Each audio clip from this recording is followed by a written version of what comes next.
Hello बच्चों, welcome back my channel. आप लोगों का स्वागत है नॉलेज हिंदी में। इस ये वचन किताब है 7वीं क्लास की, पाठ 5 है मिठाई वाला। इसके जो आधे के ऊपर के जो हिस्से हैं उसको मैंने कर दिया है, वीडियो बना दिया, अपलोड कर दिया है और मैं अपने डिस्क्रिप्शन बॉक्स में डाल दूँगी, आप वहाँ से देख सकते हैं। तो आगे हम शुरू करते हैं। 8 मास बाद, मतलब कि अब जो पहले तो वो मिठाई वाला खिलौने वाला बन के आता है, फिर मुरली वाला बन के आता है। अब फिर 8 महीने बाद आया है। अब सर्दी के दिन थे। रोहिणी स्नान करके मकान के छत पर चढ़कर आजानुलंबित केश राशि सुखा रही थी। इस समय नीचे की गली में सुनाई पड़ा बच्चों को बहलाने वाला मिठाई वाला। रोहिणी जो थी वो छत पे थी, अपनी बाल सुखा रही थी और जो फिर वो बोलती है बच्चों उसे फिर सुनाई पड़ता है कि बच्चों को बहलाने वाला मिठाई वाला।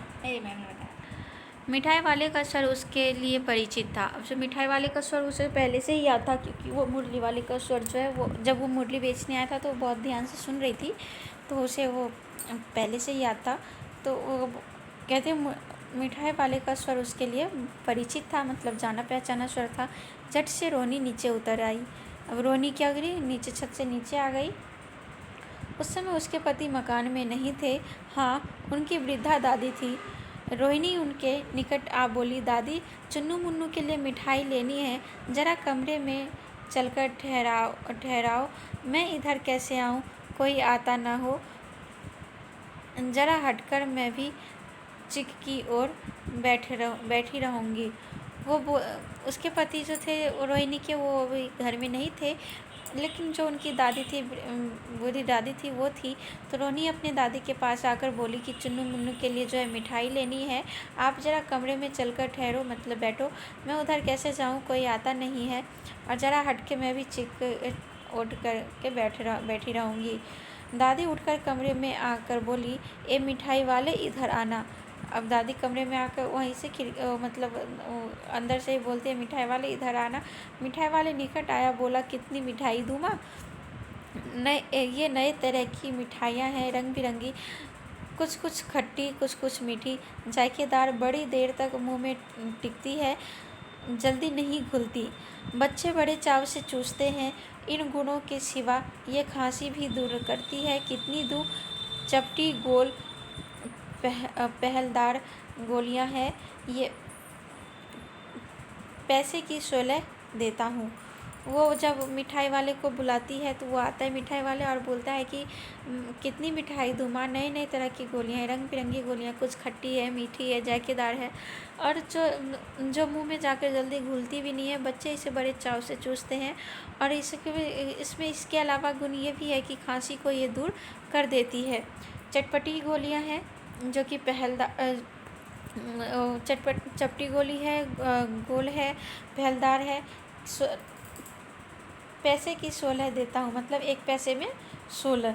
दादी बोली, 16 तो बहुत कम होती है, भला 25 तो देते। मिठाई वाला, नहीं दादी, अधिक नहीं दे सकता, इतना भी देता हूँ। यह अब मैं तुम्हें क्या, खैर मैं अधिक नहीं दे सकूँगा। वो दादी बोलती है कि 16 ही क्यों, 16 तो बहुत कम है, तुम 25 दे देते। मिठाई वाला बोलता है फिर, नहीं दादी, मैं 25 नहीं दे सकता, इतना देता हूँ, अब क्या बताऊँ, लेकिन रहने दो, मैं इससे अधिक नहीं दे सकता। रोहिणी दादी के पास ही थी, बोली, दादी फिर भी काफ़ी सस्ता दे रहा है, 4 पैसे की ले लो, यह पैसे रहे। वो दादी से बोलती है कि दादी 4 पैसे की ले लो, सस्ता ही दे रहा है, और ये लो पैसे। मिठाई वाला मिठाइयाँ गिनने लगा। तो 4 की दे दो। अच्छा 25 नहीं सही, 20 ही दो। अरे हाँ, मैं बूढ़ी हुई, मोल भाव अब मुझे ज़्यादा करना आता भी नहीं। बोलती है कि 25 नहीं तो 20 ही दे दो, मैं बूढ़ी हो चुकी हूँ, मुझे मोल भाव ज़्यादा करना नहीं आता है। कहते हुए दादी के पोपले मुँह से जरा सी मुस्कुराहट फूट निकली।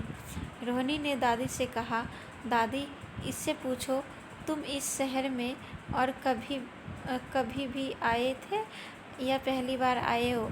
यहाँ के निवासी तो तुम नहीं हो? नहीं, तो रोहिणी बोलती है दादी से कि इससे पूछो दादी कि ये पहली बार आया है या फिर पहले भी आ चुका है, यहाँ के तो ये निवासी है नहीं। दादी ने इस कथन को दोहराने की चेष्टा ही की थी कि मिठाई वाले ने उत्तर दिया, पहली बार नहीं और भी कई बार आ चुका हूँ। रोहिणी चिक की आड़ ही से बोली, पहले यही मिठाई बेचते हुए आए थे या और कोई चीज़ लेकर? मिठाई वाला हर्ष, संशय और विस्मादी भावों में डूबकर बोला, इससे पहले मुरली लेकर आया था और उससे पहले खिलौने लेकर। रोहिणी का अनुमान ठीक निकला। अब तो वह उससे और भी कुछ बातें पूछने लगी। अस्थिर हो उठी वह बोली, इन व्यवसायों से भला तुम्हें क्या मिलता होगा?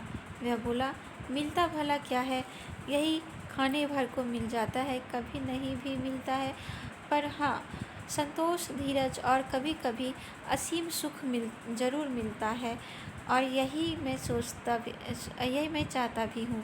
वो पूछती है रोहिणी कि तुम्हें इससे क्या मिलता है भला? अब तो वह बोलता है कि हमें इससे बस खाने भर की मिल जाती है और कभी कभी नहीं भी मिलता है, लेकिन हमें संतोष, धीरज और कभी कभी असीम सुख ज़रूर मिलता है, जो कि वह चाहता भी है कि मुझे ऐसी ज़िंदगी मिले। सो कैसे, वह भी बताओ। वह व्यर्थ उन बातों की चीज़ों को क्यों चर्चा करूं? उन्हें आप जाने ही दे। उन बातों को सुनकर आपको दुख ही होगा। जब इतना बताया है तब और भी बता दो। मैं बहुत उत्सुक हूँ, तुम्हारा हर्जा ना होगा। मिठाई मैं और भी ले लूँगी। बोलती है कि जब इतना तुम बता ही चुके तो और भी बता दो, तुम्हारा हर्जा नहीं होगा। हर्जा मतलब तुम्हारा नुकसान नहीं होगा, मैं और भी मिठाई ले लूँगी। अतिशय गंभीरता के साथ मिठाई वाला ने कहा, मैं भी अपने नगर में एक प्रतिष्ठित आदमी था। मकान, व्यवसाय, गाड़ी घोड़े, नौकर चाकर सभी कुछ था। स्त्री थी, छोटे छोटे 2 बच्चे भी थे। मेरा वह सोने का संसार था। बाहर संपत्ति का वैभव था, भीतर सांसारिक सुख था। स्त्री सुंदरी थी, मेरी प्राण थी। बच्चे ऐसे सुंदर थे जैसे सोने के सजीव खिलौने। उनकी अठखेलियों के मारे घर में कोलाहल मचा रहता। समय, गति, विधाता की लीला। तब वो अपनी कहानी बताने लगता है कि मैं भी ये अपने नगर का एक प्रतिष्ठित आदमी था, मतलब इज्जतदार आदमी था। मकान, व्यवसाय, गाड़ी घोड़े, नौकर चाकर सब था। स्त्री थी, उनके 2 बच्चे थे। सोने सा संसार था, मतलब उनकी जो दुनिया थी बहुत खुशी थी। बाहर उन्हें संपत्ति का सुख था, घर में अपनी सांसारिक सुख था, मतलब बच्चे, परिवार से सुख थे। स्त्री जो उनकी पत्नी थी वो भी बहुत सुंदर थी, उनकी प्राण थी, मतलब बहुत प्यार करते थे वो अपनी पत्नी से। ऐसे सुंदर बच्चे जो थे ऐसे लगते थे जैसे वो सोने की मूर्त हो चुकी, सजीव बन चुका है। उनकी अठेलियाँ, मतलब घर में उनकी खिलखिलाहट हमेशा मची रहती थी।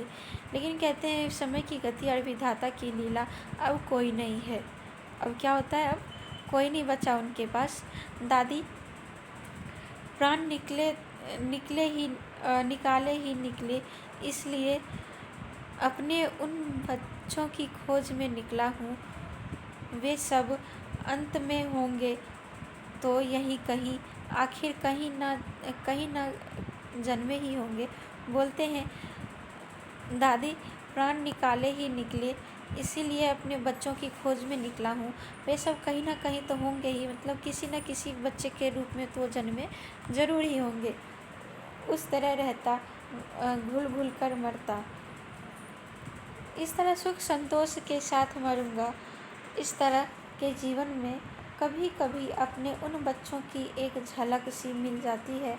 ऐसा जान पड़ता है जैसे वे इन्हीं में उछल कर हंस खेल रहे हैं। पैसे की कमी थोड़ी ही है, आपकी दया से पैसे तो काफ़ी हैं। जो नहीं है, इस तरह उसी को पा जाता हूँ। रोनी ने अब मिठाई वाले की ओर देखा। उसकी आंखें आंसुओं से तर है। इसी समय चुन्नू मुन्नू आ गए। रोहिणी से लिपटकर उसका आंचल पकड़कर बोले, अम्मा मिठाई।